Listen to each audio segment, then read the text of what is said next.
আলহামদুলিল্লাহ ওয়াসসালাতু ওয়াসসালামু আলা রাসূলিল্লাহ ওয়া আলা আলিহি ওয়া আসহাবিহি ওয়া মান ওয়ালা আম্মা বাদ। সুপ্রিয় দর্শক শ্রোতা ভাই বোন, দেশ কিংবা প্রবাস যে যেখান থেকে দেখছেন, আপনাদের সকলকে সাদর আমন্ত্রণ জানাচ্ছি আস-সুন্নাহ ফাউন্ডেশন স্টুডিও থেকে। আপনার যে কোনো জীবন ঘনিষ্ঠ প্রশ্ন বাংলায় সংক্ষেপে পোস্টের মন্তব্যের ঘরে লিখুন, আমরা ইনশাআল্লাহ আপনার প্রশ্ন উত্তর দেওয়ার আপ্রাণ চেষ্টা অব্যাহত রাখব। এরপর প্রশ্ন হলো, আমাদের গ্রামে প্রতি বছর একদিল গানের আয়োজন হয়।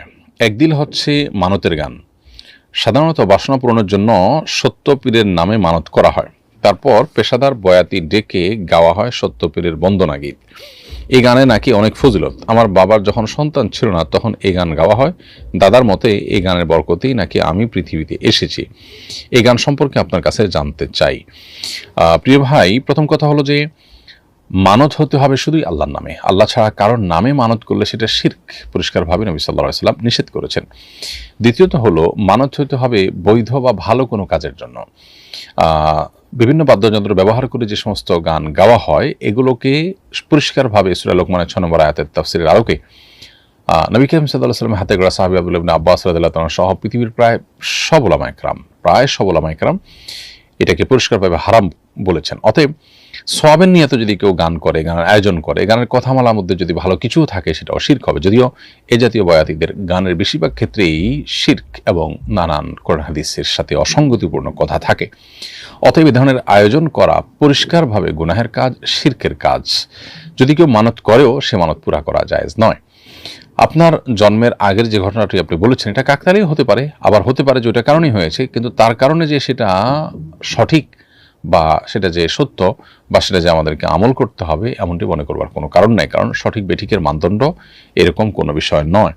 অনেকে অনেক খারাপ কাজ করেও সাকসেস হন, তার মানে সে খারাপ কাজটা জাস্টিফাই হয়ে যায় না বা সেটা ভালো হয়ে যায় না।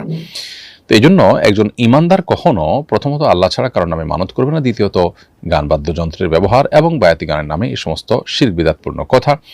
এবং সেখানে বলাই হচ্ছে যে সত্য পীরের বন্দনা গীত। আল্লাহ তাআলা কোরআনে কারিমে আমাদেরকে তার প্রশংসা করতে বলেছেন, আমরা আল্লাহর প্রশংসা করব। আর বাকি সব মানুষ আমরা আল্লাহর গোলাম, আল্লাহর দাস। সেখানে আয়োজনই হচ্ছে আল্লাহর দাসের প্রশংসার, আল্লাহর প্রশংসার না। আর আল্লাহকে এবং রাসূলকে, শরীয়তকে নানাভাবে হেয় করা হয় এই সমস্ত বায়াতিদের গানের মাধ্যমে। সবচেয়ে বড় কথা হলো যে তাদের ধ্যান ধারণা, তাদের যে সমস্ত লিটারেচার আছে সেই লিটারেচারের আলোকেই সেগুলো কোরআন হাদিস তো দূরের কথা কোনো ধর্মের সাথে সঙ্গতিপূর্ণ নয়। অতএব সম্পূর্ণ নাস্তিক্য, ধর্মহীনতার এই পথে পা বাড়ানো একজন মুসলমানের জন্য পরিষ্কারভাবে হারাম। আমাদের দেশে এক শ্রেণীর মিডিয়া এগুলোকে স্বাভাবিক করবার যে অপচেষ্টা চালিয়ে থাকে, সেটি তাদের দীর্ঘদিন থেকে চলে আসা দেশের ধর্মপ্রাণ মুসলমানদের বিরুদ্ধে যে সমস্ত আঘাতগুলো আছে তারই অংশ। অতএব বাউল বয়াতি এদেশের ইতিহাসের অংশ হতে পারে, ধর্মের অংশ না, ইসলামের অংশ হওয়ার তো কোনো সুযোগই নেই। অতএব এখান থেকে আপনাকে বিরত থাকতে হবে এবং তওবা করতে হবে। ইতিপূর্বে যদি কিছু করে থাকেন সেগুলো থেকে যদি আপনি মুসলমান হিসেবে আল্লাহর কাছে নিজেকে পরিচয় করাতে চান এবং আল্লাহর সামনে নিজেকে মুসলিম পরিচয় দিতে চান। এরপরে প্রশ্ন হলো, মাহফিলের সিজন চলছে, মাহফিলগুলোতে দেখা যায় অনেক বক্তা শ্রোতা ধরে রাখার জন্য আজগুবি কিচ্ছা কাহিনী বলেন, এমনটা বলার শরীয়তের দৃষ্টিতে কেমন?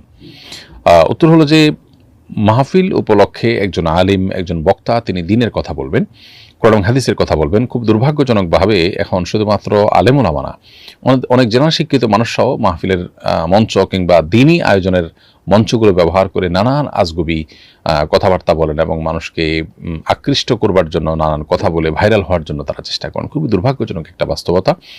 আল্লাহ আমাদেরকে তৌফিক দান করুন, এখান থেকে আমরা যেন ফিরে আসতে পারি। এই সমস্ত আজগুবি কিচ্ছা কাহিনী কিংবা মানুষ টানার মতো পয়েন্ট বলে বলে শুধুমাত্র মানুষকে টানা এবং সেখানে শরিয়ার যে দাওয়াত দেওয়া, কোরআন হাদিসের যে দাওয়াত দেওয়ার যে সুযোগ আছে সেটাকে পাশ কাটিয়ে যাওয়া, এটা একেবারেই গর্হিত কাজ। আলেম করুন আর গায়রে আলেম করুন, যেই করুন না কেন সবার জন্য একই কথা প্রযোজ্য।